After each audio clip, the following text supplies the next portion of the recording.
الله الرحمن الرحيم يا أيها الذين آمنوا إن تنصروا الله ينصركم ويثبت أقدامكم صدق الله العلي العظيم.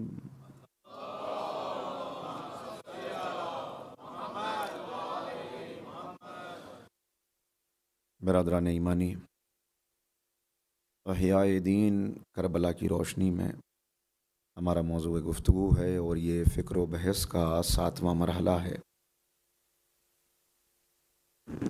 کل کی تقریر میں جو بعض اہم بلکہ بہت اہم باتیں میں نے آپ کی خدمت میں عرض کرنے کی کوشش کی،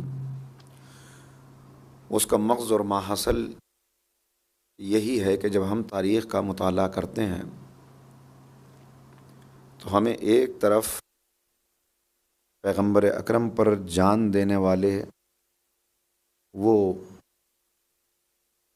باوفا کلمہ گو نظر آتے ہیں، وہ پیغمبر کے انتہائی مخلص اور وفادار اصحاب نظر آتے ہیں کہ جو پیغمبر کے ایک حکم پر اپنی جان کا نذرانہ پیش کرنے کے لیے تیار ہیں، بلکہ انہوں نے اپنی جان،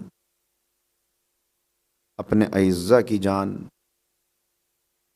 اور اپنی کوئی بھی چیز پیغمبر کے حکم کے سامنے عزیز نہیں رکھی، بلکہ جب وقت آ گیا تو اپنی جان کا نذرانہ بھی پیش کر دیا، اپنی اولاد کو بھی اس راہ میں پیش کر دیا، اپنا مال، اپنا وطن، اپنا گھر، سب کچھ اس راہ میں پیش کر دیا۔ یعنی ایک حکم پیغمبر اکرم کا آیا اور اس کے بعد وہ اس کے اوپر یوں عمل کرتے ہوئے نظر آئے کہ جیسے ہی حکم پیغمبر آیا کہ آج سے شراب حرام ہے، تو پھر ہمیں نالیوں کے اندر شراب بہتی ہوئی نظر آئی کہ حکم پیغمبر آ گیا ہے۔ یہ پیغمبر اکرم کی تبلیغ کا اور نبی کریم کے انتہائی محنت کے ساتھ پہنچائے ہوئے پیغام کا نتیجہ تھا۔ یہی ایک مرتبہ پیغمبر اکرم نے یہ حکم دے دیا کہ یہ جو مکے سے ہجرت کر کے آئے ہیں، یہ مہاجر ہیں، یہ اپنا سب کچھ چھوڑ کے اللہ کی راہ میں یہاں چلے آئے ہیں۔ اب ان کے پاس نہ گھر ہے، نہ اعزہ ہیں، نہ کسی قسم کا کوئی مال دنیا ہے۔ تم مدینے والے ہو، انصار ہو، یہ مہاجر ہیں، ان کا تم پر ایک حق ہے۔ لہٰذا ایک مہاجر کو ایک انصاری کا بھائی بنایا جاتا ہے، اور اس بھائی بنائے جانے کی شرط یہ ہے کہ اسے اپنا آدھا حصہ اپنی پراپرٹی میں سے آدھا اپنے بھائی کو دینا پڑے گا۔ ذرا تصور کیجئے گا، آج 1400 سال کے فاصلے پر ہم بیٹھے ہوئے ہیں جہاں سگا بھائی اپنے بھائی کا حق دینے کے لیے تیار نہیں ہے، جہاں خون کا رشتہ بھی ہے، جہاں ایک باپ کی اولاد بھی ہیں، ایک گھر میں پلے بڑے بھی ہیں، وہ محبتیں بھی رہی ہیں، مگر جہاں سگا بھائی سگے بھائی کا حق دینے کو تیار نہ ہو، وہاں ایک حکم پیغمبر پر بغیر سوچے ہوئے بس ایک مرتبہ پیغمبر نے کہا تو ہر انصاری نے اپنے اس مہاجر بھائی کو اپنی آدھی پراپرٹی فوراً دے دی، بڑے خوشی سے دے دی، اور بڑا فخر محسوس کیا کہ ہم نے حکم پیغمبر پہ عمل کیا۔ یہ پیغمبر اکرم کی کتنی بڑی کامیابی ہے کہ اس معاشرے میں کہ جہاں صرف قتل، خون، غارت، جہاں بیٹیوں کو زندہ درگور کیا جا رہا ہے، اس معاشرے کے اندر اتنا شعور پیدا کر دینا کہ اتنا اپنے ایک بھائی کا حق، ایمانی بھائی کا حق سمجھنے لگیں، ان کو اپنا دینے کے لیے تیار ہو جائیں، یہ بہت بڑی کامیابی ہے نبی کریم کی۔ تو یہ میں نے ایک دو مثالیں پیش کی کہ ایسے باوفا اصحاب موجود ہیں۔ دوسری طرف ہمیں نظر آتا ہے کہ پیغمبر اکرم کے وہ اعزہ موجود ہیں جنہیں اہل بیت کہا جاتا ہے۔ ایک صلوات پڑھیں محمد و آل محمد۔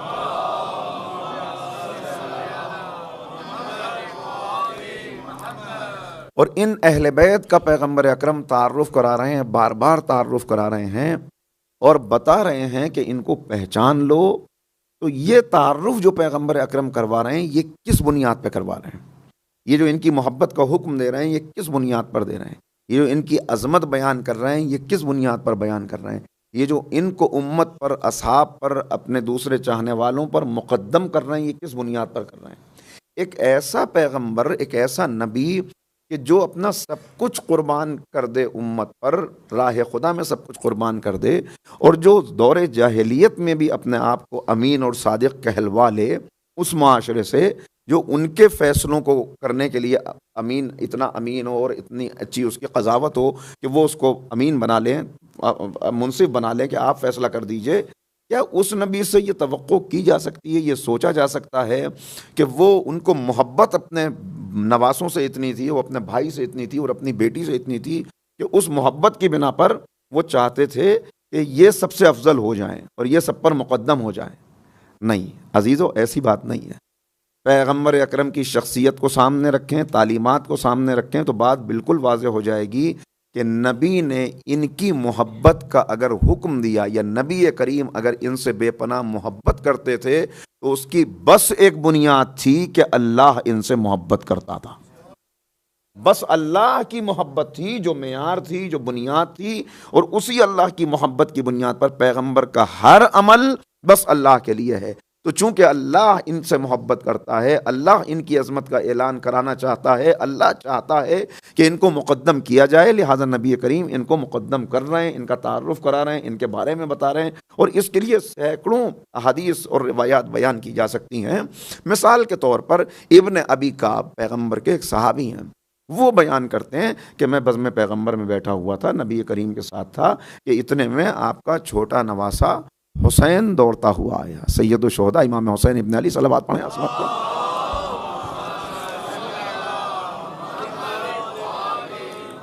تو پیغمبر اکرم اپنے نواسے کو دیکھ کر مسکرائے، چہرہ کھل گیا پیغمبر کا، اور پیغمبر نے کہا مرحباً یا ابا عبداللہ، آؤ میرے لال ابا عبداللہ آؤ۔ اور اس کے بعد جو جملہ کہا وہ بہت قابل توجہ ہے، اس نے صحابی کو چونکا دیا، مرحباً یا ابا عبداللہ یا زین العرش والسماوات، اے زمین و آسمان کی زینت۔ تو جیسے یہ جملہ سنا تو اب وہ صحابی خود بیان فرما رہے ہیں، اور یہ تقریباً عالم اسلام کے جتنے مکاتب فکر ہیں تقریباً سب میں متفق یہ احادیث ہیں جن کو میں آپ کی خدمت میں بیان کر رہا ہوں، کہ وہ فرماتے ہیں کہ میں نے پیغمبر سے کہا کہ یا رسول اللہ، ہم تو آپ کو سمجھتے ہیں کہ آپ زینت ہیں عرش کی اور زمین کی، یعنی زمین و آسمان کی زینت تو آپ ہیں، اور آپ اس بچے کے لیے، نواسے کے لیے اپنے یہ کہہ رہے ہیں کہ یہ زینت ہے۔ تو پیغمبر اکرم نے کہا کہ اے ابن ابی کعب سنو، جب میں معراج پر گیا، جبرائیل کے ساتھ جب میں معراج پر گیا اور میں عرش پر پہنچا، رأیت اعلی یمین العرش، تو میں نے عرش کی جانب، دائیں جانب دیکھا، کیا دیکھا؟ مکتوباً لکھا ہوا، میں نے عرش کی دائیں جانب لکھا ہوا دیکھا، کیا لکھا تھا؟ ان الحسین مصباح الہدی و سفینۃ النجات، صلوات پڑھیے محمد وآلہ۔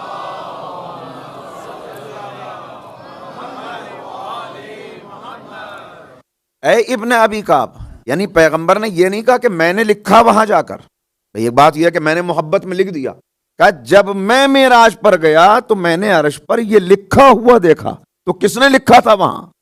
یعنی اللہ نے یہ لکھا تھا، اللہ کی جانب سے یہ بتایا گیا تھا، یہ پیغام دیا گیا تھا کہ حسین چراغ ہدایت ہیں اور سفینہ نجات ہیں۔ اور پھر پیغمبر نے فرمایا کہ اے ابن ابی کعب، میرے اس حسین کو زمین والے اتنا نہیں جانتے جتنا عرش والے جانتے ہیں، اور زمین والوں کی نظر میں ابھی وہ ان کی فضیلت نہیں جو عرش والوں کی نظر میں ان کی فضیلت ہے۔ تو میں نے یہ ایک دلیل کے طور پہ ایک بات عرض کر دی کہ پیغمبر اکرم کیوں اتنا تعارف کرا رہے ہیں، کیوں ان کی عظمت کا اعلان کر رہے ہیں، صرف اس لیے کہ اللہ کی نگاہ میں یہ ہستیاں برگزیدہ ہیں، یا ہستیاں بزرگ ہیں، یا ہستیاں بلند ہیں۔ پیغمبر نے مقدم کیا، مگر کس چیز میں مقدم کیا؟ اصحاب پر مقدم کیا، دوسرے افراد پر مقدم کیا۔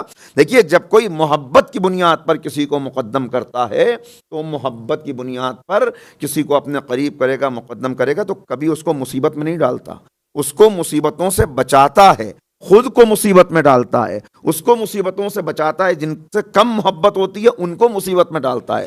اگر پیغمبر اکرم نے ان کو صرف ذاتی محبت کی بنیاد پر مقدم کیا ہوتا تو ہر میدان کے اندر اصحاب کو آگے بڑھاتے، ان کو پیچھے کرتے کہ یہ چاہے قربان ہو جائیں مگر یہ بچ جائیں۔ مگر جس جگہ بھی آپ دیکھیں گے آپ کو نظر آئے گا کہ مولائے متقیان ہیں جو سب سے آگے آگے ہیں۔ جو بھی مشکل مرحلہ تھا وہاں مقدم کر دیا۔ مطلب ہی یہ تھا کہ میں اسی لیے ان سے اتنی محبت کرتا ہوں کہ یہ سب سے زیادہ دین کی راہ میں مصیبتوں کو برداشت کرنے والے ہیں، یہ مصیبتیں برداشت۔ تو بس اب یہاں سے اتنی تمہید مکمل ہوئی، جو بات میں نے عرض کی یہ بالکل ذہن میں رہے کہ پیغمبر اکرم کی شخصیت نبی کریم کی عظیم شخصیت ہے۔ زمانہ جاہلیت میں بھی پیغمبر کا کلمہ پڑھا گیا ہے، زمانہ جاہلیت میں بھی اخلاق و کردار کے گرویدہ لوگ ہوئے ہیں، تسلیم کیا ہے، اور یہ کردار ہی پیغمبر کا تھا۔ جو میں نے کل بات عرض کی کہ عبادت نہیں اثر کرے گی معاشرے کے اوپر، چونکہ عبادت تو آپ کی ذاتی چیز ہے، اصل چیز جو اثر کرے گی وہ بھی عبادت ہی ہے، لیکن عبادت کی وہ شکل کہ جب آپ درمیان میں لوگوں کے جائیں تو آپ سے زیادہ اچھا کوئی نہ ہو، آپ سے زیادہ سچا کوئی نہ ہو، آپ سے زیادہ باکردار کوئی نہ ہو، یہ چیز لوگوں کو متاثر کرے گی اور پھر یہ چیز ان کو اسلام کے قریب لے آئے گی۔ اسی لیے ہم کو جو تعلیمات دی گئیں اس میں بار بار یہ بتایا گیا کہ ایک مومن اس کی شان کیا ہے جب وہ اپنی پریکٹیکل لائف میں اپنی عملی زندگی میں آتا ہے کہ تعاونوا علی البر والتقوی ولا تعاونوا علی الاثم والعدوان۔ ایک مومن کے لیے یہ بتایا جا رہا ہے، یہ پیغام دیا جا رہا ہے کہ دیکھو اگر حق کی راہ میں، نیکی کی راہ میں، اچھائی کی راہ میں کوئی کھڑا ہوا ہو تو اس کو تعاون کرو، اس کے ساتھ کھڑے ہو جاؤ، اس کے دست و بازو بن جاؤ، اس کو قوت پہنچاؤ، اس کو توانائی دو، اگر مال سے اس کو مدد کر سکتے ہو، اگر زبان سے اس کو مدد کر سکتے ہو، کسی بھی طرح سے اس کی مدد کرو۔ اور اگر کوئی برائی کی راہ پر چل رہا ہو، غلط راہ پر نظر آ رہا ہو تو پھر اس سے دوری اختیار کر لو، اس کو تنہا چھوڑ دو، اسے اکیلا بائیکاٹ کر دو اس کا، یہاں تک کہ فرمایا، یہ شاید روایت بیان کی ہے مگر پھر بیان کر دیتا ہوں، ایک مرتبہ صلوات پڑھ دیں تو جلدی سے آپ۔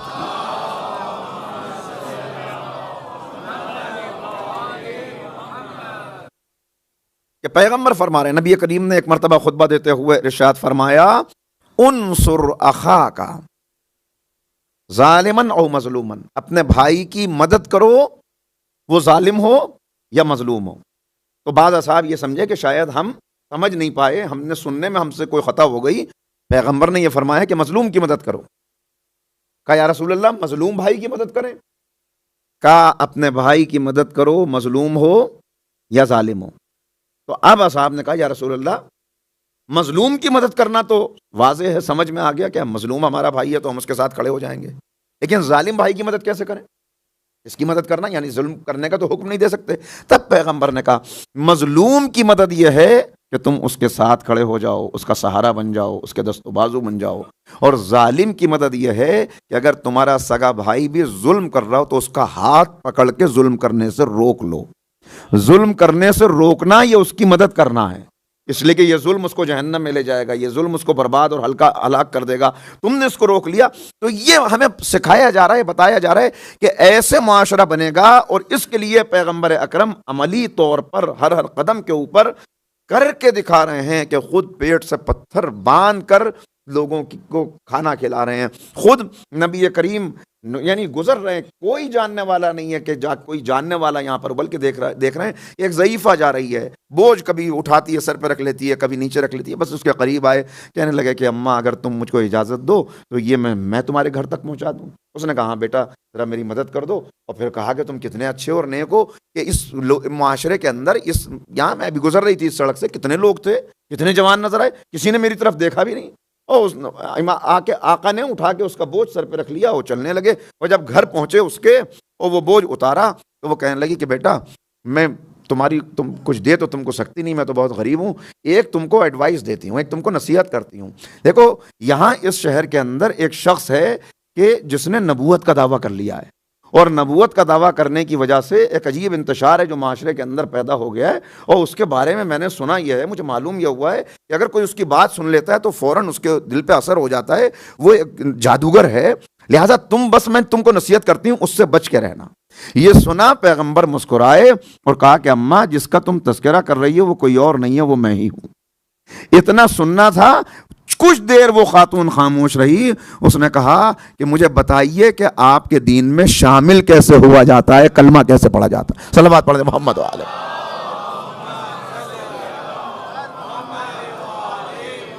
بس اس سے زیادہ تمہید کا موقع نہیں. تو یہ تمہید جو میں نے اتنی دیر قائم کی, یہ اس لیے کہ پیغمبر اکرم کی عظمت, پیغمبر اکرم کا کردار, یہ کردار جب تک محفوظ ہے, یہ کردار جب تک موجود ہے, اس وقت تک آنے والے اسلام کی طرف آتے رہیں گے.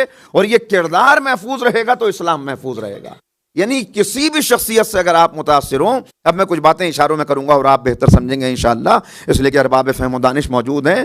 میں نے ایک شخصیت سے آپ کا تعارف کرایا. میں نے کہا دیکھیے یہ میرے بزرگ ہیں, میں ان سے بڑی محبت کرتا ہوں, اور آپ نے بھی دیکھا کہ نورانی چہرہ ہے, پیشانی پہ سجدے کا نشان ہے, اور اجلا لباس ہے, اور ہاتھ میں تسبیح ہے, اور بڑے مقدس. اور جب وہ بولنا انہوں نے شروع کیا تو ایسا محسوس ہوتا تھا کہ پھول جھڑ رہے ہیں. اتنی اچھی گفتگو, اتنا اچھا اخلاق, اتنا اچھا کردار.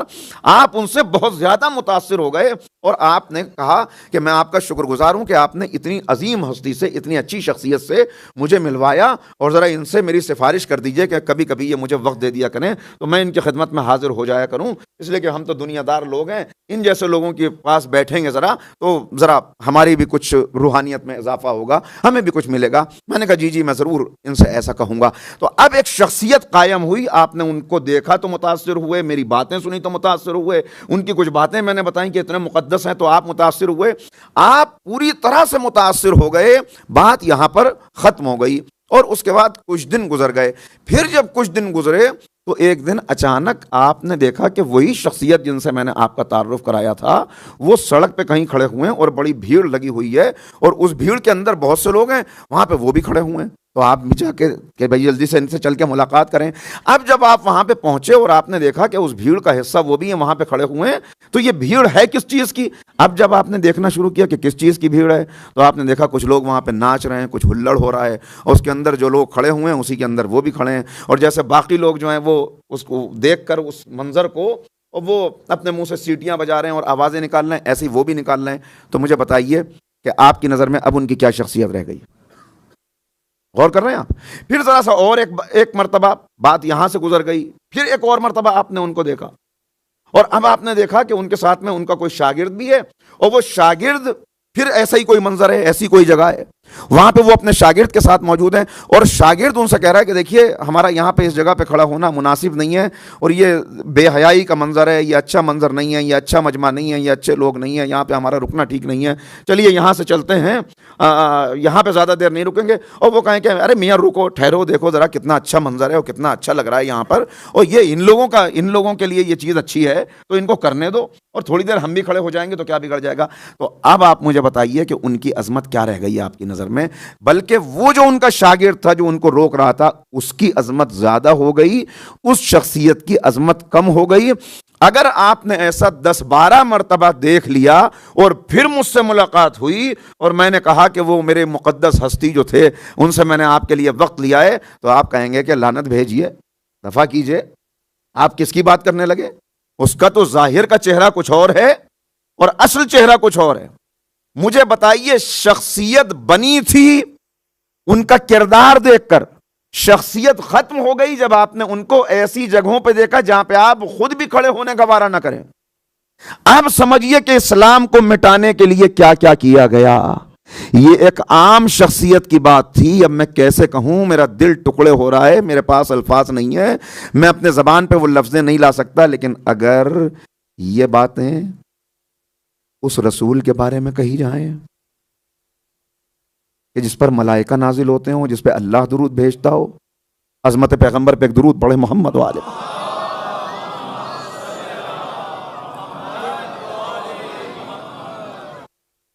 اس سے زیادہ واضح طور پر میں بیان نہیں کر سکتا. یہ ساری باتیں دیکھیے, میں نے کیا عرض کیا کہ وہ جماعت اسلام میں داخل ہو گئی جن کا مقصد تھا اسلام کو ختم کرنا, کہ اب اسلام بڑی قوت بن چکا ہے, اس کو یوں مٹانا ممکن نہیں ہے, لہٰذا اب ان کے مقابلے پر ڈٹنا اور ان کے مقابلے پر ٹھہرنا فائدہ نہیں پہنچائے گا. اب اس اسلام کو اگر مٹانا ہے تو گھٹنے ٹیک دو، اب اگر اس اسلام کو مٹانا ہے تو اس کے اندر داخل ہو جاؤ۔ یہ اتنا بڑا درخت بن چکا ہے کہ اس درخت کی شاخوں کو کاٹنے سے اب یہ درخت ختم ہونے والا نہیں ہے۔ اب درخت کو ختم کرنے کا بس ایک طریقہ ہے کہ دیمک بن کے اس درخت کی جڑ میں لگ جاؤ، دیمک بن کے جڑ میں لگ جاؤ تاکہ اس درخت کو ختم کیا جا سکے۔ لہٰذا ایک طرف جو حملہ ہوا وہ اس بات پہ ہوا کہ پیغمبر کی حدیث کو نقل نہ کیا جائے، حدیث بیان نہ کی جائے۔ اور میں کیسے آپ کی خدمت میں عرض کروں، بعض ایسے پیغمبر کے اصحاب تھے کہ جو حدیث کو بیان کرتے تھے اور لوگ ان کے پاس جمع ہوتے تھے تو ان کو ان کے شہروں سے نکلوا کر بلایا گیا کیپٹل میں، مرکز میں، کہ ہماری آنکھوں کے سامنے رہو، اس لیے کہ تم وہاں پہ رہو گے تو حدیث بیان کرو گے، یہاں پہ رہو، ہم تم کو بتائیں گے کہ کون سی حدیث قابل قبول ہے اور کون سی نہیں۔ ان کو وہاں رکھا گیا، یعنی ایک قسم کی نظر بندی تھی کہ ہماری نگاہوں کے سامنے رہو، ایک قسم کی گرفتاری تھی، وہاں جانے کی اجازت نہیں ہے، وہاں رہو گے تو وہ باتیں۔ تو ایک طرف تو پابندی لگائی جا رہی ہے، دوسری طرف جعلی روایات اور جعلی احادیث بنائی جا رہی ہیں جس سے یہ بتایا جا سکے کہ یہ عظیم شخصیت پیغمبر کی جو تمہارے سامنے قائم ہوئی ہے یہ بھی کوئی عام انسان سے بڑھ کے نہیں ہے، یہ بھی ہماری جیسے انسان ہے، اور یہ کہیں پہ ناچ گانا ہو رہا ہے وہاں پہ موجود ہیں، کہیں پہ، بس آپ نے سمجھ لیا ان باتوں کو۔ اور ذرا سا یہاں سے آگے بڑھ جائیں، اگر یہ تو ہوئی ایک چیز کہ کسی کردار پہ حملہ، پھر پورا دین جو آپ کے پاس ہے آج، جو ہم ہر عمل کر رہے ہیں جنت کی خواہش میں، جہنم کے خوف سے، یا اس معرفت کی بنا پر کہ جس کو امیر المومنین حضرت علی ابن ابی طالب علیہ الصلوۃ والسلام فرما رہے ہیں۔ اللہ کرے کہ ہمیں بھی اس معرفت کا کوئی حصہ مل جائے کہ جہاں مولا کہہ رہے تھے کہ اے پروردگار میں تیری عبادت نہ جنت کے شوق میں کرتا ہوں نہ جہنم کے خوف سے کرتا ہوں، تجھے لائق عبادت پایا ہے تو تیری عبادت کرتا ہوں۔ بہرحال ہم جو عبادت کر رہے ہیں بھئی یہی تو ہے کہ جہنم سے بچ جائیں تاکہ کامیاب ہو جائیں، جنت مل جائے تاکہ کامیاب ہو جائے۔ یہ جنت دیکھی ہے کسی نے؟ جہنم کسی نے دیکھا ہے؟ یہ سب وعدہ ہے پیغمبر کا، یعنی نبی کریم کی زبان کا اعتبار ہے جس کا نام اسلام ہے۔ پورا اسلام صداقت نبوی پر اعتبار کا نام ہے نا؟ جس چیز کو نبی نے بتایا یہ آیت ہے، ہم نے اس کو قرآن کہہ کے سینے سے لگا لیا۔ جس کو پیغمبر نے کہا یہ حدیث ہے، ہم نے اس کو حدیث سمجھ کے سینے سے لگا لیا۔ جس کو پیغمبر نے کہا یہ انبیاء ہیں جو گزر چکے، ہم نے ان کو انبیاء مان لیا، دیکھا تو ہے نہیں، نام تو پتہ نہیں، بس ہم نے مان لیا کہ 1,24,000 ہیں۔ جو کچھ نبی نے بتایا سنایا، چونکہ پیغمبر کی زبان پر اعتبار تھا لہٰذا جنت کو دیکھا نہیں مان لیا، جہنم کو دیکھا نہیں مان لیا، ملائکہ کو دیکھا نہیں مان لیا، انبیاء کو دیکھا نہیں مان لیا، سب کچھ مانا نبی کے کہنے سے۔ اب اگر اس دین کو ختم کرنا ہے تو کیا کرنا ہوگا؟ بس ایک طریقہ ہے اس دین کو ختم کرنے کا، آسان سا طریقہ، کہ پیغمبر کی زبان پر شک پیدا کر دو، پیغمبر کی صداقت پر شک پیدا کر دو۔ ذرا غور کیجئے گا، ذرا سنیے گا، اللہ اللہ، میں کیسے آپ کی خدمت میں ان باتوں کو عرض کروں۔ یہ وہ زخم ہیں کہ جب ان زخموں کے ٹانکے کھل جاتے ہیں تو ان میں سے لہو ابلنے لگتا ہے، دل ٹکڑے ہو جاتا ہے کہ یہ اس کے بارے میں کیا باتیں ہو رہی ہیں۔ میں 2-3 اشارے کرتا ہوں، ایک صلوات آپ مل کے پڑھیں گے محمد والے۔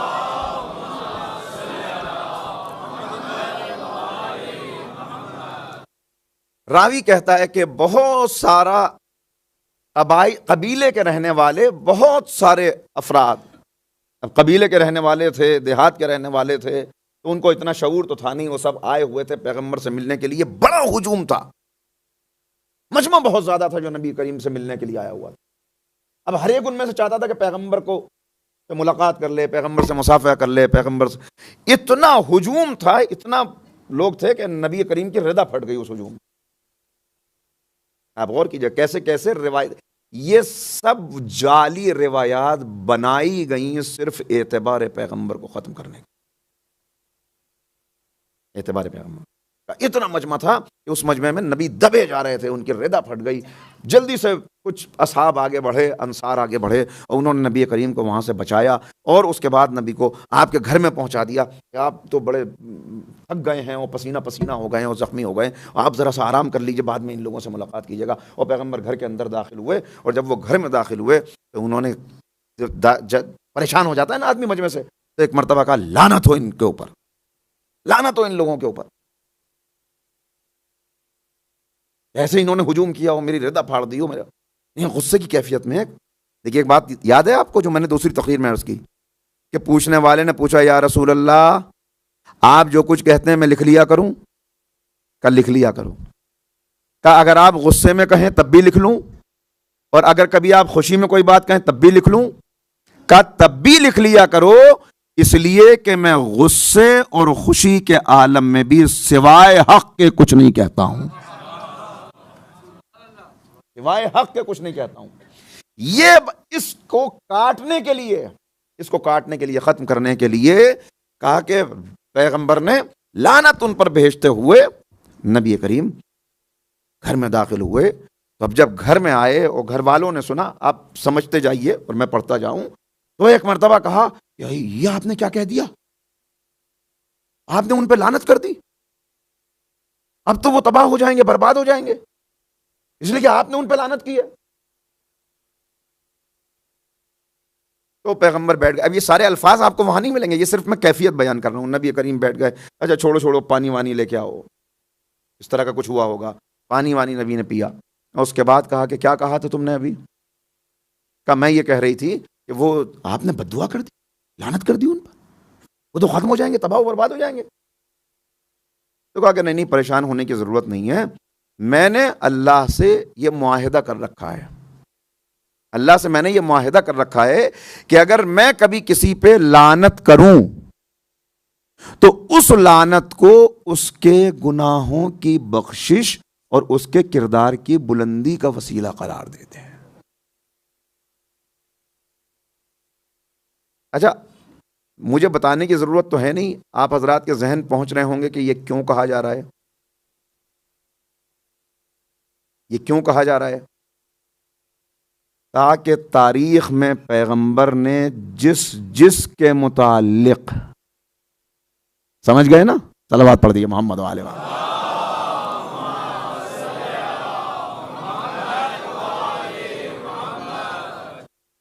ایک قیدی، جنگ کا ایک قیدی آیا تھا، وہ قیدی کہیں پر رکھا گیا تھا. اب وہ قیدی چھوٹ کے بھاگ گیا، اور وہ چھوٹ کے بھاگا کسی خاتون کی غلطی سے. تو جن کی غلطی سے وہ چھوٹ کے بھاگا، خطرناک قیدی تھا، جنگی قیدی تھا، اسلام کا بدترین دشمن تھا. جیسے ہی نبی کو یہ پتا چلا کہ وہ قیدی چھوٹ کے بھاگ گئے، اور کس کی پوچھا کہ کیسے چلا گیا، معلوم ہوا کہ فلاں کی وجہ سے چلا گیا. تو نبی نے کہا کہ اس کا ہاتھ اللہ کاٹ دے، اللہ اس کا ہاتھ کاٹ دے. تو اب جب انہیں یہ پتا چلا کہ میرے بارے میں یہ کہا کہ ہاتھ کاٹ دے، تو وہ بڑی پریشان ہو گئی. میرے بارے میں یہ کہہ دیا کہ ہاتھ کاٹ دے، اب تو میرا ہاتھ نبی کی زبان ہے نا، تو میرا ہاتھ رہے گا نہیں، اب تو یہ ہاتھ کٹ جائے گا کسی نہ کسی طرح سے. کافی دیر گزر گئی، اور جب نبی داخل ہوئے تو دیکھا کہ ہاتھ کو اپنے الٹ پلٹ کر کوئی دیکھ رہا ہے. آگے کیا ہوا؟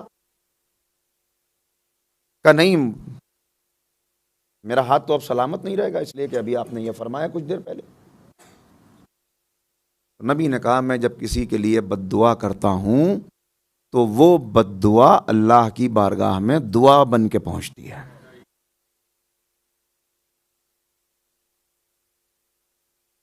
عزیزو،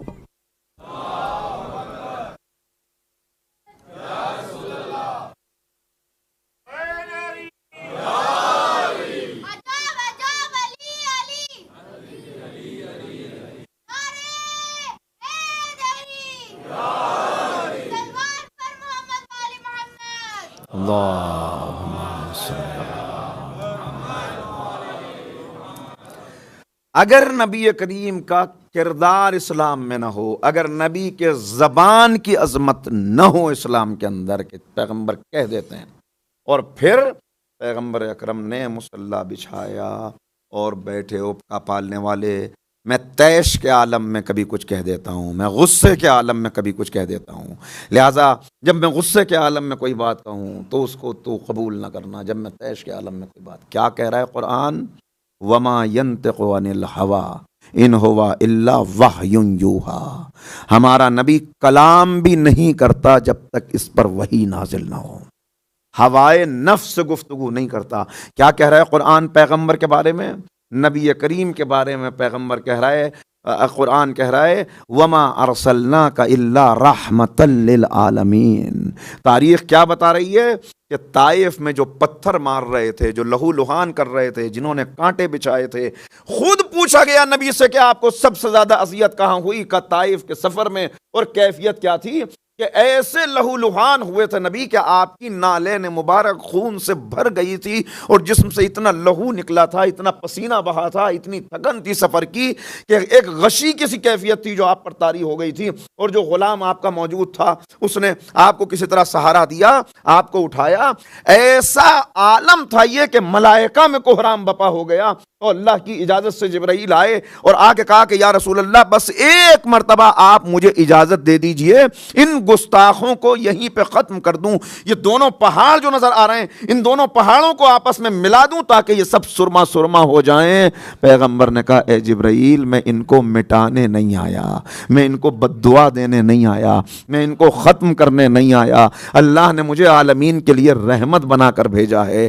اے جبرائیل انہی کی نسلیں ایمان لائیں گی، انہی کی نسلیں کلمہ پڑھیں گی۔ یہ ہے پیغمبر کا کردار، یہ ہے پیغمبر کی سیرت، اور اس سیرت کو، اس کردار کو، اس عظمت کو، اس زبان کی پاکیزگی کو ختم کرنے کے لیے کیا کچھ کیا جا رہا ہے، اس کی کچھ جھلکیاں ہیں جو میں نے آپ کی خدمت میں عرض کی ہیں، اور کچھ باتیں وہ ہیں جو میں ممبر سے بیان نہیں کر سکتا، لیکن اگر انہیں پڑھ لے تو ایک عام مسلمان کا سر شرم سے جھک جائے کہ یہ کس کے متعلق بیان کیا جا رہا ہے، یہ کیا باتیں ہو رہی ہیں۔ عزیزو خدا کی قسم سلام کیجئے اہل بیت رسول کو۔ اب آپ سمجھے کیوں پیغمبر فرما رہے تھے حسین منی وانا من الحسین، اس لیے کہ نبی جانتے تھے یہ جتنے حملے ہیں ان حملوں سے محفوظ کرنے والی ایک شخصیت ہے جس کا نام حسین ابن علی ہے۔ صلوات پڑھتے محمد و آل محمد۔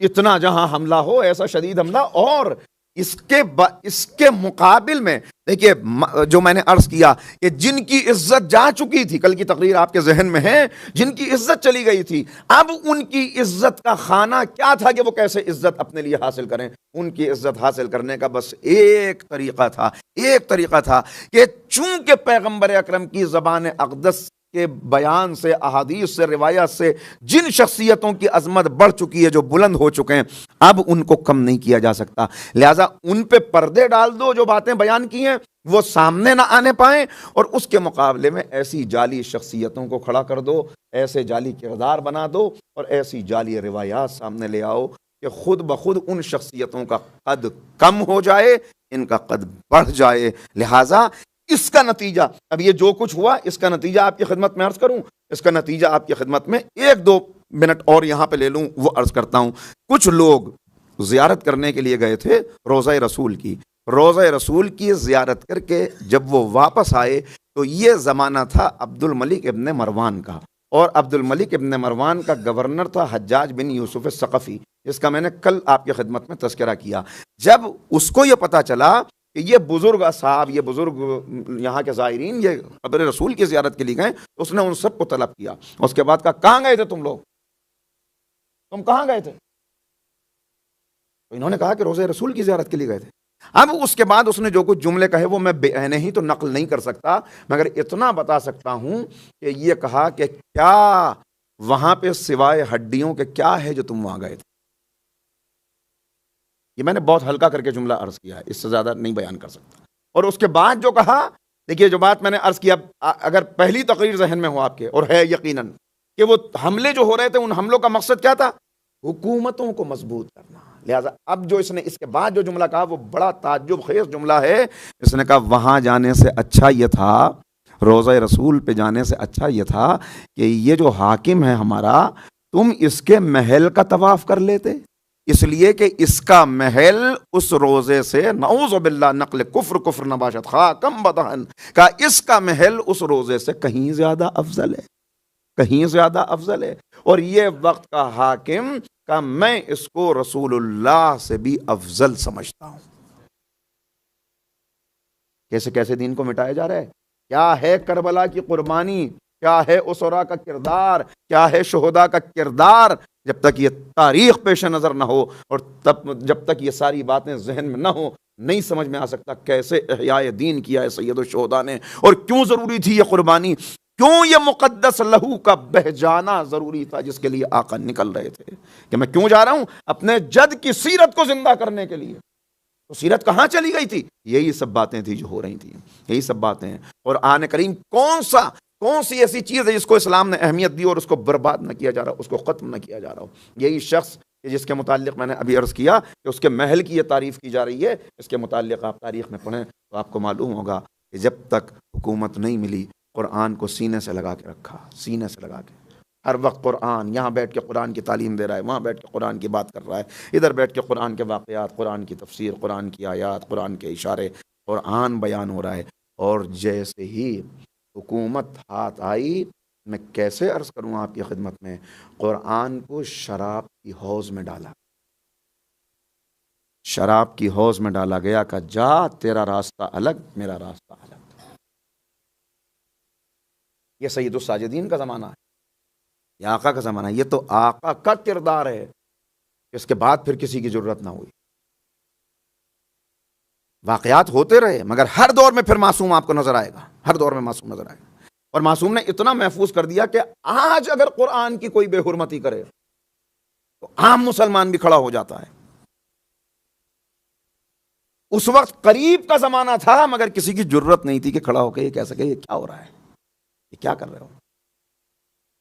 جب عمر بن عبد العزیز کا زمانہ حکومت آیا، بس ایک اشارہ اور کر رہا ہوں، اور ان کا زمانہ حکومت تھا جو نسبتاً بنی امیہ کے ان حکمرانوں میں سے ہیں کہ جن کے متعلق آپ کو معلوم ہے۔ تو ان کے بعد جس کو حاکم ہونا تھا وہ ہے ہشام بن عبد الملک۔ ہشام بن عبد الملک کے متعلق لوگوں کو پتا تھا کہ یہ اب حاکم بنے گا، یہ ان کا نائب اور وزیر ہے، اور لوگوں کو یہ امید تھی کہ جب یہ حاکم بنے گا تو بہت ہی اچھی حکومت آئے گی۔ کیوں؟ اس لیے کہ اتنا مقدس، اتنا پاکیزہ، اتنا نیک، اتنا باعمل، اتنا عبادت گزار، اتنا یاد خدا میں محو رہنے والا کہ نظریں جھکی ہوئی ہیں، بس ہر وقت مسجد کے گوشے میں نظر آ رہا ہے۔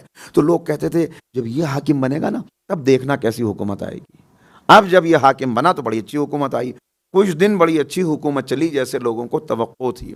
اس کے بعد جانتے ہیں کیا ہوا؟ یہ ہے پستی معاشرے کی۔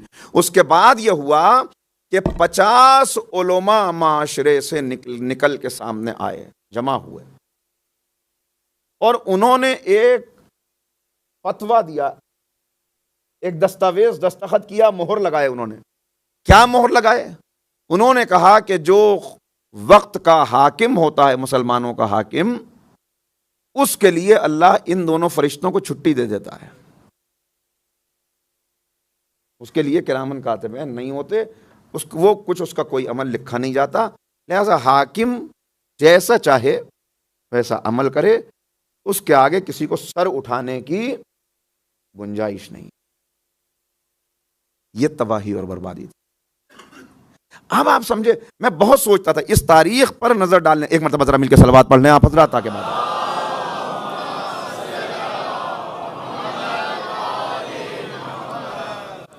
اس تاریخ پر نظر ڈالنے سے پہلے میں بار بار یہ سوچتا تھا کہ آخر مولائے متقیان کے پاس جب آنے والے آئے اور آ کے کہا کہ یا علی ہم آپ کے ہاتھ پر بیعت کرنا چاہتے ہیں، تو مولا کیوں کہہ رہے تھے کہ جاؤ، چلے جاؤ، نہ آؤ میرے پاس، کسی اور کو تلاش کر لو؟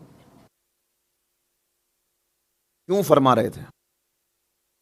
معصومین سے پوچھا گیا کہ کیوں فرما رہے تھے، خود مولا نے بھی بیان فرمایا۔ نہج البلاغہ میں بہت سارے خطبات ہیں کہ جہاں مولا بیان فرما رہے ہیں یہ بنی امیہ کی حکومت آئے گی تب کیا ہوگا، وہ بھی مولا بیان فرما رہے ہیں کیا رہے گا، کیسا عالم ہوگا۔ اور ایک جملہ کہا ہے مولا نے اس کے اندر، اس کو 2-3 خطبوں کے اندر بیان کیا، تم نے معصوم کو تنہا چھوڑا ہے، تم نے مجھے اکیلا کیا ہے، اب یاد رکھو فتنوں کی بارش ہوگی، فتنوں کی بارش ہوگی، دعائیں مانگو گے، تمہاری دعاؤں میں اثر نہیں ہوگا، اور تم مجھے تلاش کرتے پھرو گے، تم مجھے ڈھونڈتے پھرو گے کہ کاش علی جیسا حاکم مل جائے۔ آج مجھے اکیلا کر رہے ہو، تم مجھے تلاش کرتے پھرو۔ صفین کے واپسی پر جو خطبہ دے رہے ہیں، جس کو کل کہتے کہتے رہ گیا تھا، اس میں یہی کہا کہ وہ ان کی صفوں میں اتحاد ہے، حالانکہ وہ باطل پر ہیں۔ تم حق پر ہو مگر تمہاری صفوں میں اتحاد نہیں ہے۔ تمہاری مثال اس بوسیدہ لباس جیسی ہے جسے ایک طرف سے سیا جائے تو دوسری طرف سے پھٹ جاتا ہے۔ میں تم کو پکارتا ہوں، میں تمہیں آواز دیتا ہوں، میں تمہیں بلاتا ہوں، تم بہانے بناتے ہو۔ کبھی کہتے ہو سردی بہت ہے، کبھی کہتے ہو گرمی بہت ہے، کبھی کہتے ہو فصلیں تیار ہو گئیں، کبھی کہتے ہو قربانیاں بہت دے دیں۔ یہ بہانے بازی کرنے والوں، سنو، میں نے اللہ کی بارگاہ میں دعا کی ہے کہ مجھے بہتر قوم دے دے، تمہیں بدترین حاکم دے دے۔ اب تم مجھے تلاش کرو گے، اب تم مجھے تلاش کرو گے۔ یہ کیوں مولا قبول نہیں کر رہے؟ اپنے خطبے میں خود ارشاد فرمایا، جب مجمع منتشر ہونے لگا تو کیا کہتے ہیں خطبے میں؟ اب یہاں سے 5 منٹ کی گفتگو اور سن لیں تاکہ ایک نتیجہ نکل آئے۔ ایک مرتبہ ذرا مل کے صلوات پڑھ لیں محمد علیہ۔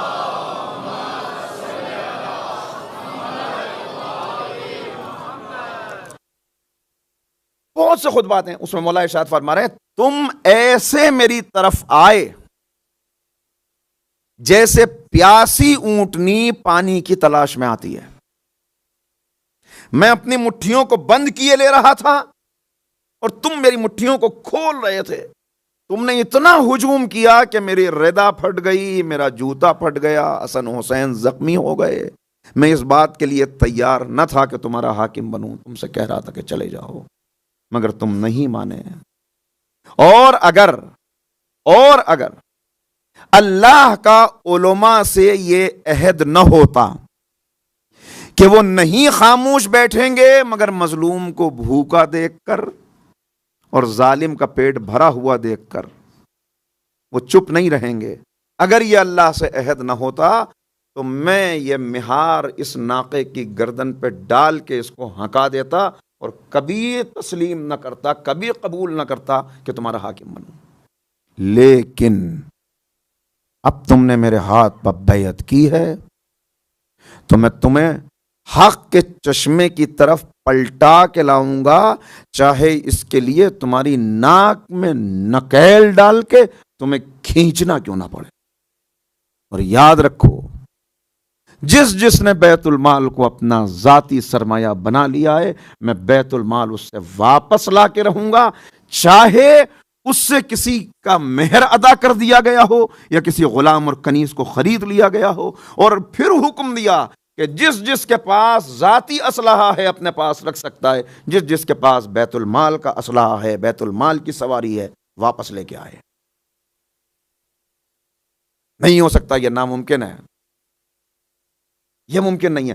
اب جو یہ خطبے سنیں، اب جو یہ بات آئی، دیکھیے 7 دن تک مولا واپس کرتے رہے، چلے جاؤ چلے جاؤ چلے جاؤ، اور اس کے بعد یہ آئے۔ اب جب آئے تو کہا اب میں تم کو قرآن پہ چلا کے رہوں گا، اب میں تم کو، اور یہی بات تھی، چونکہ وہ اپنا ایک یعنی پیغمبر اکرم کا احترام، اس کے لیے میں نے عرض کر دیا، اور کچھ اور لوگوں کا احترام تھا، جس کو کسی کو بلند کیا گیا تھا، کسی کو پست کیا گیا تھا۔ اسی کا نتیجہ تھا، اسی بلندی اور پستی کا، کہ جب مولا چونکہ ظاہری اس پہ رسمی دین پر راضی ہو گئے تھے، ظاہر دار بن گئے تھے، کہ جب مولا تشریف لائے، مولا پہنچے تو کیا عالم ہوا؟ واقعہ آپ کا سنا ہوا ہے، میں صرف اشارہ کر رہا ہوں کہ جب مولا پہنچے تو سب ایک دوسرے کا چہرہ دیکھ رہے تھے کہ دیکھیں علی کیا کرتے ہیں، دیکھیں علی کیسے خطبہ دیتے ہیں، دیکھیں علی کہاں پہنچتے ہیں۔ مولا کائنات آئے، آگے بڑھتے رہے، منبر کے زینوں کو طے کرتے ہوئے اس جگہ آ گئے جہاں رسول اللہ بیٹھا کرتے تھے، تو کسی نے نیچے سے کچھ کہا۔ جیسے ہی کچھ کہا، مولا نے کہا کیا کہا تم نے کیا کہا؟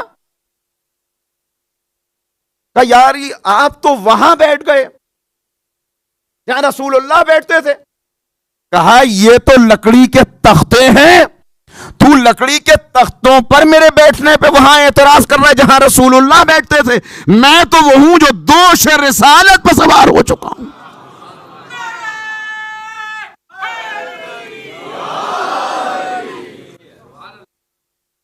اور پھر جب یہاں سے خطبہ دیا ہے, یہاں سے آواز دی ہے, تو خط لکھے جانے لگے. خط لکھا گیا کسی صوبے میں, اور وہاں لکھ کے کہا گیا کہ یاد رکھو علی نے جو خطبہ دیا ہے, علی نے جو باتیں کی ہیں, اس کا مطلب یہ ہے کہ تم سے مال دنیا کو, جو کچھ مال دنیا میں سے تمہارے پاس پہنچ گیا ہے غاصبانہ طور پر. عجب جملہ لکھا ہے لکھنے والے نے, کہا علی مال دنیا کو تم سے یوں جدا کر لیں گے جیسے لکڑی سے چھلکا الگ کیا جاتا ہے. لکڑی سے چھلکا الگ کیا جاتا ہے, علی چھوڑیں گے نہیں. ایک خطبے میں یہی بات ہوئی, دوسرے خطبے میں یہی بات ہوئی, تیسرے خطبے میں یہی بات ہوئی. جب کئی خطبوں کے اندر یہی بات ہوئی تو اب سمجھ لیا کہ جو کہہ رہے ہیں وہ کر کے رہیں گے, کر کے رہیں گے. کیا فرما رہے ہیں مولا؟ میں تمہیں سنت رسول پر چلا کے رہوں گا. اور ایک خطبے کے اندر ارشاد فرماتے ہیں کہ آسمان گردآلود ہو گیا ہے, آسمان گردآلود ہو گیا ہے, پیغمبر کے نشان قدم مٹ گئے ہیں, مٹ گئے ہیں. اگر میں ان قدموں کے نشانوں کو پھر سے زندہ کروں, میں تمہیں پلٹا کے رہوں گا. نتیجہ کیا ہوا؟ نتیجہ یہ ہوا کہ بیت المال مسلمانوں میں تقسیم ہوتا تھا پہلے 6 مہینے میں ایک دن, پھر سال میں ایک مرتبہ. جو کچھ ہوا سال میں ایک مرتبہ. مولا نے آ کے اعلان کیا جمعے کے جمعے بیت المال تقسیم ہوگا. ہر ہفتے جو کچھ آئے گا مسلمانوں کے اندر تقسیم کر دیا جائے گا. پھر اچھا اب ذرا یہاں سے پھر ایک نقشہ اور آپ کی خدمت میں عرض کروں تاکہ ایک خاکہ سا تیار ہو جائے. دیکھیے ہوا کیا تھا, کیونکہ اس وقت اسلام پیغمبر کے دور میں جو دائرہ تھا اسلام کا, جو کلمہ پڑھنے والے تھے, میں نے آپ کو عرض کیا کل خدمت میں کہ بعد میں شام کا علاقہ, روم کا علاقہ, ایران کا علاقہ, یہ سب بھی اسلام کے اندر داخل ہونے لگے, تو پھیل گیا تھا دور تک. اب جب دور تک پھیل گیا تو کچھ عرب تھے کچھ عجم تھے. وہ عرب اور عجم کی تقسیم جس کو اسلام نے ختم کیا تھا, یا ایھا الناس انا خلقناکم من ذکر و انثی وجعلناکم شعوبا وقبائل لتعارفوا. ہم نے ایک مرد عورت سے تم کو پیدا کیا, ایک آدم اور حوا کی تم سب اولاد ہو, اور تمہارے اندر جو یہ قبیلے اور خاندان قرار دیے ہیں یہ کس لیے؟ لتفاخروا کہ فخر کرو, نہیں, لتعارفوا تاکہ ایک دوسرے کا تعارف حاصل کر سکو. رنگ, نسل, علاقہ, زبان یہ کسی کو کسی سے برتر نہیں کرتی. کاش کہ مسلمان اس بات کو سمجھ جاتا, مگر اس دن سے لے کر آج تک رنگ, نسل اور علاقے کی زبان پر کل بھی تقسیم تھی, آج بھی تقسیم ہے نا. ایک واحد, ایک جسد واحد بنایا تھا سب کو, سب ایک جسم ہے, سب ایک جسم. بس ایک معیار ہے بلندی کا, بزرگی کا, بڑائی کا. ان اکرمکم عند اللہ اتقاکم, جو جتنا بڑا متقی ہے وہ اتنا بڑا اللہ کی نگاہ میں بلند ہے. بس وہی بڑا ہے, علم کی بنیاد پر بڑا ہے. هل يستوي الذين يعلمون والذين لا يعلمون. عالم اور جاہل اگر دو ایک جگہ ہیں تو ان میں عالم بڑا ہے, متقی اور غیر متقی ایک جگہ ہیں تو ان میں متقی بڑا ہے, مومن اور غیر مومن ایک جگہ ہیں تو ان میں مومن بڑا ہے. بس اس کے علاوہ کوئی بنیاد نہیں ہے, دولت بنیاد نہیں ہے, علاقہ بنیاد نہیں ہے. لیکن اب جب مسلمان ہوئے دوسرے علاقے تو عرب اور عجم کی ایک تقسیم ہو گئی, یہ ایرانی ہیں, یہ عجم ہیں, یہ ہمارے برابر نہیں ہو سکتے. لہٰذا اب جب تقسیم ہوئی تو بیت المال میں بھی وہی تقسیم کہ بھائی ان کا درجہ اور ہے, ان کا درجہ. ایک اور تقسیم کہ یہ قریشی ہیں یا غیر قریشی ہیں. قریشی رسول اللہ والے ہیں, ان کے رشتہ دار عزیز ہیں, ان کے قبیلے والے ہیں, تو ان کا کچھ درجہ اور ہوگا, باقی کا کچھ اور ہوگا. ایک اور تقسیم کہ یہ پہلے ایمان لانے والے ہیں, یہ بعد میں ایمان لانے والے ہیں. تو جو پہلے ایمان لائے ان میں بھی کچھ وہ تھے جو بدر کے موقع پہ ایمان لائے, کچھ وہ تھے احد کے موقع پہ ایمان لائے, کچھ خندق کے موقع پر. لہٰذا ان میں سے سب الگ الگ ہیں. جس نے جنگ بدر میں شرکت کی اس کا کچھ اور رتبہ ہے, جس نے جنگ احد میں شرکت کی اس کا کچھ اور رتبہ ہے, جو خندق کے موقع پہ آیا اس کا کچھ اور رتبہ ہے. یعنی وہ ساری چیزیں جن کو پیغمبر نے ختم کیا تھا کہ کوئی تفریق نہیں ہے، بس ایک تفریق ہے، ایمان میں جو زیادہ ہے وہی بزرگ ہے. اس سب کو ختم کر کے علاقے کی بنیاد پر، زبان کی بنیاد پر، سابق اور بعد والوں کی بنیاد پر یہ تقسیم ہو چکی تھی. اس کا اثر بیت المال میں بھی تھا. میں عرض یہ کر رہا ہوں کہ مولائے کائنات کو کیوں مسلسل میدان جنگ میں کھڑا رہنا پڑا؟ بڑی قربانی ہے جو مولا نے دی ہے، جو آقا نے دی ہے. اسی قربانی کا نتیجہ ہے کہ آج دین زندہ ہے. مولائے کائنات نے جو کچھ بچایا تھا اس کو زندہ کیا کربلا نے، کربلا نے جو کچھ بچایا تھا اس کو زندہ کیا سید الساجدین اور جناب زینب کبریٰ سلام اللہ علیہ نے.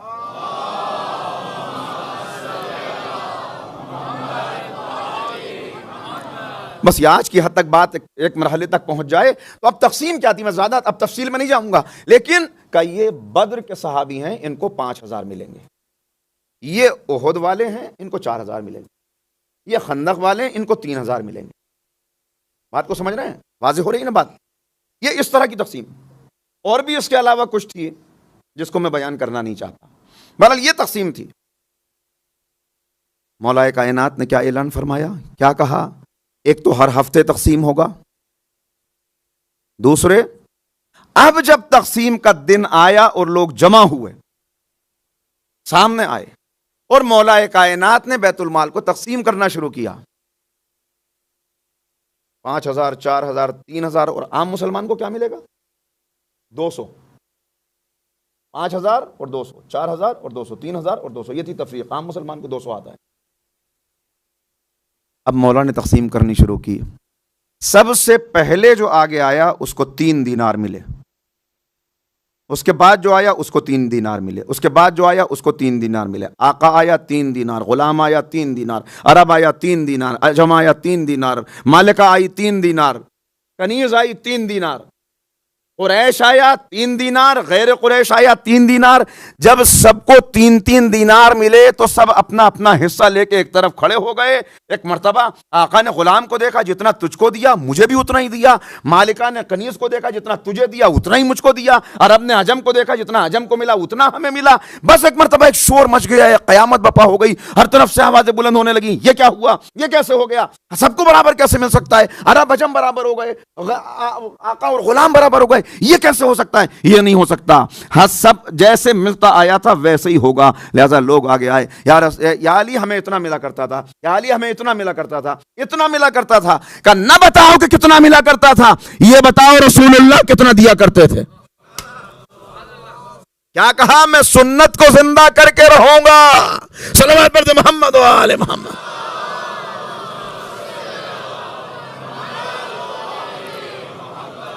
یہ نہ بتاؤ کہ کتنا ملتا، یہ بتاؤ کہ علی یہ رسول کتنا دیا کرتے تھے، پیغمبر.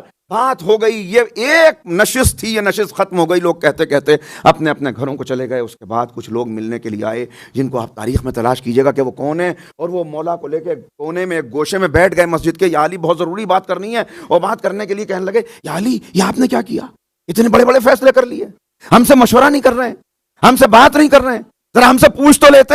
کہا سنو، جن چیزوں کا حکم قرآن میں صاف لکھا ہوا ہے ان کے لیے مشورہ کرنے کی ضرورت کیا ہے؟ اور پھر عجب جملہ کہا کہ جو علی اللہ سے مشورہ کر لیتا ہے اسے بندوں سے مشورہ کرنے کی ضرورت نہیں. اللہ سے جو مشورہ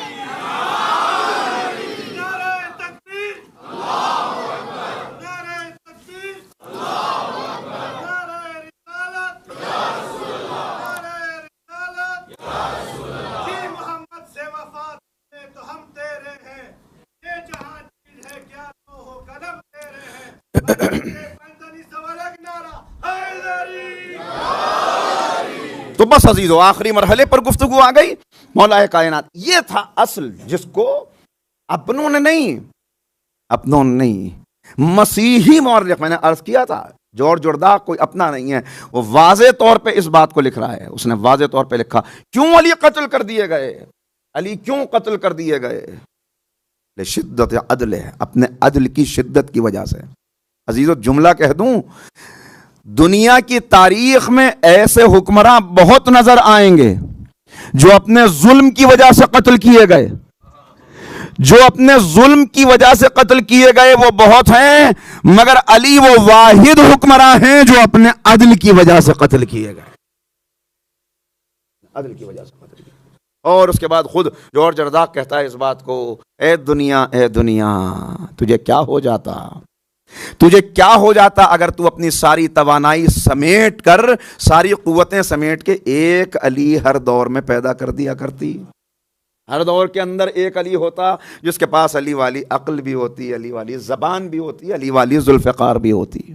یہ ایک غیر مسلم، ایک مسیحی کی تمنا ہے، وہ دعا کر رہا ہے، وہ دنیا سے کہہ رہا ہے کہ اے دنیا کاش تو ایک علی ہر دور میں پیدا کر دیتی، مگر میں اتنا کہوں گا کہ اے جورج رزاق تیری نگاہ محدود تھی، لہذا ایک جگہ آ کے رک گئی، مگر قدرت جانتی تھی کہ ہر دور کو ایک علی کی ضرورت ہے، لہذا اللہ نے ایک علی کو غیبت کے پردے میں رکھ دیا ہے جس کے پاس علی والا علم بھی ہے، علی والی ذوالفقار بھی ہے۔ صلوات پڑھتے محمد و آل محمد۔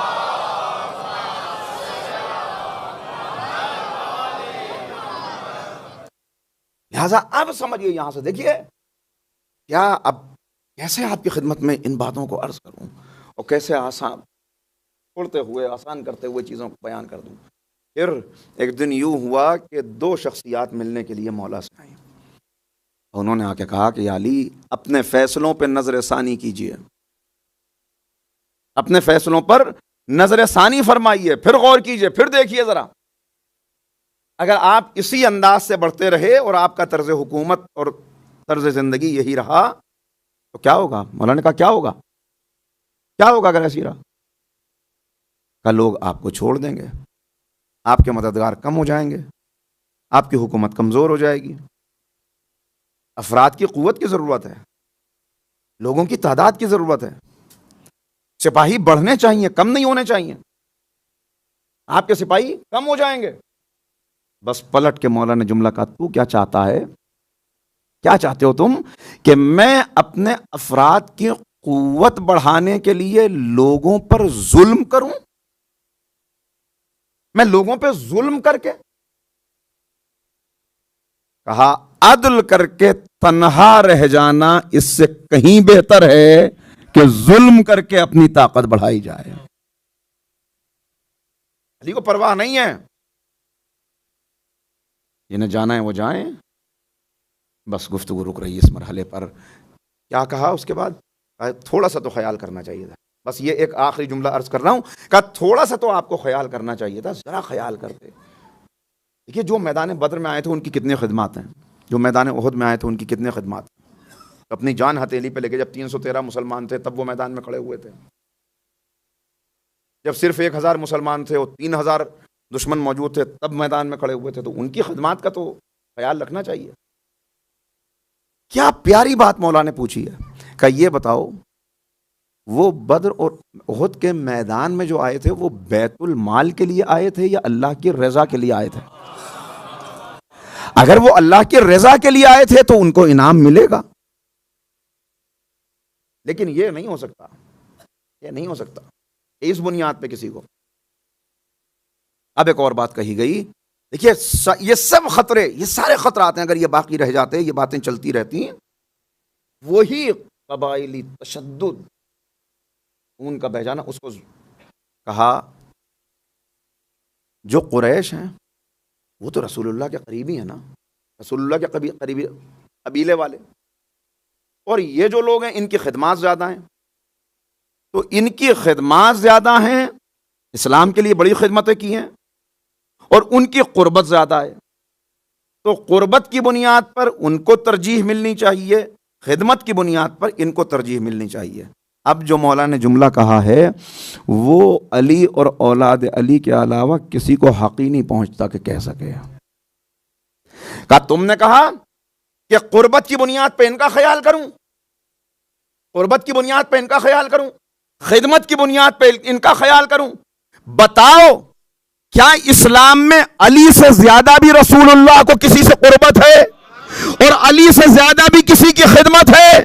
خدمت کے اعتبار سے بھی میں سب سے زیادہ ہوں، قربت کے اعتبار سے بھی میں سب سے زیادہ ہوں، مگر جب بیت المال تقسیم ہوگا تو جتنا قمبر کو ملے گا اتنا ہی علی کو ملے گا، جتنا قمبر کو ملے. صلوات پڑھ دے محمد و آل محمد.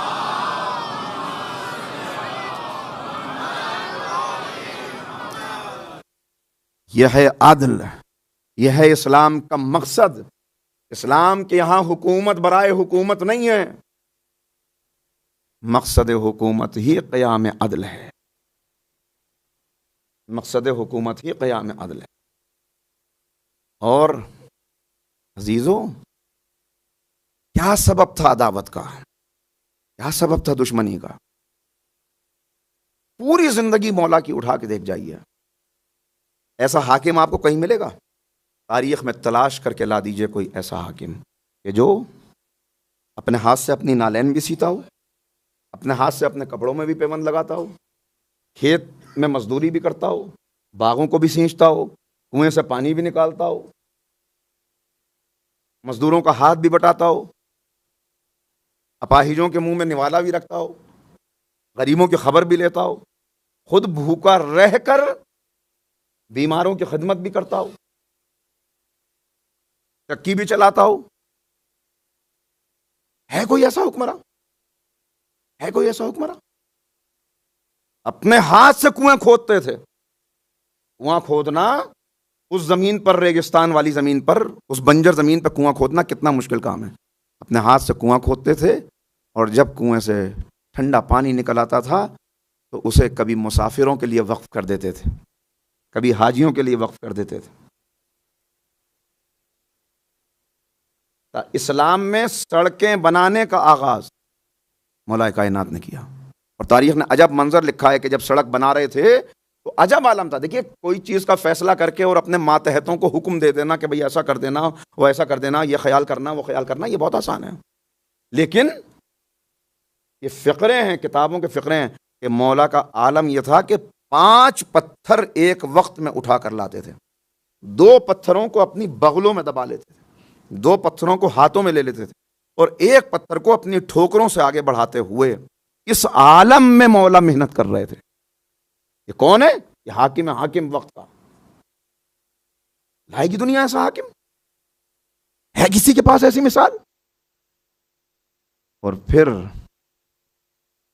اگر ایسی شخصیت کے گلے میں رسی ہو. آج لوگ سوال کرتے ہیں، پوچھتے ہیں تم روتے کیوں ہو؟ کل بات آگے بڑھے گی یہاں سے. ایسی شخصیت کے گلے میں اگر رسی ہو، ایسی عظیم ہستی کے دروازے پر اگر آگ کے شعلے ہوں، طاقت نہ رکھتے ہوئے خاموش ہو جانا اور ہے، لیکن جس کے پہلو میں ذوالفقار موجود ہو، جس کے بازوؤں میں بدر و حنین کی طاقت ہو،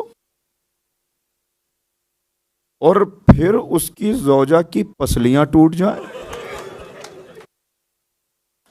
پھر اس کا بچہ شہید کر دیا جائے. کیا قربانیاں ہیں جو آقا نے اسلام کی خاطر لی ہیں. ارے صرف ان قربانیوں کو کوئی تعصب کی اینک اتار کے پڑھ لے اور دیکھ لے تو مولا سے ایسا عشق پیدا ہو جائے گا، ایسا عشق پیدا ہو جائے گا کہ دل چاہے گا جان دے دوں اپنی علی پر، قربان ہو جاؤں مولا پر، سب کچھ اپنا راہ اس راہ میں قربان کر دوں. یہی تو بات تھی. اور پھر عزیزو، ایک بات آپ کی خدمت میں عرض کروں. ایک انسان کہیں پہ مسافر ہو، جاننے والا ہی کوئی نہیں ہے، نئی جگہ ہے، وہاں اس کو بے عزت کر دیا جائے، اس کو اپنی بے عزتی کا احساس تو ہوگا، لیکن وہ احساس اتنا نہیں ہوگا کہ جتنا اگر اپنا وطن ہو، اپنے لوگ ہوں، اور اپنے لوگوں کے درمیان، اپنے محلے میں، اپنے علاقے میں، اپنے عزیزوں کے سامنے اسے یوں گرفتار کیا جائے کہ اس کے گلے میں رسی ہو. یہ بڑا مرحلہ ہے، بڑا مشکل. اس لیے عجب عالم تھا. لکھا ہے جب مولا جا رہے تھے، جب مولا کو لے کے جا رہے تھے تو بس آہستہ آہستہ ہونٹ ہل رہے تھے اور روضہ رسول کی طرف دیکھ رہے تھے، قبر رسول کو دیکھ رہے تھے، قبر رسول کو دیکھ رہے تھے. کیا کہہ رہے تھے کیا کہہ رہے تھے؟ تاریخ نے محفوظ کیا، کہہ رہے تھے یا رسول اللہ دیکھ لیجئے، یا رسول اللہ دیکھ لیجئے، یا رسول اللہ آج میں آپ سے اس امت کی شکایت کرتا ہوں، شکایت کرتا ہوں۔ کیا گزری ہوگی دل پر کہ بی بی کو یہ کہنا پڑا، رسول کی بیٹی کو کہنا پڑا، کیا کہا جانتے ہیں؟ بابا بابا، مرنے والے کا غم وقت گزرنے کے ساتھ کم ہوتا جاتا ہے، کم ہوتا جاتا ہے، مگر بابا آپ کا غم ہے جو میرے دل میں بڑھتا چلا جا رہا ہے، بڑھتا چلا جا رہا ہے۔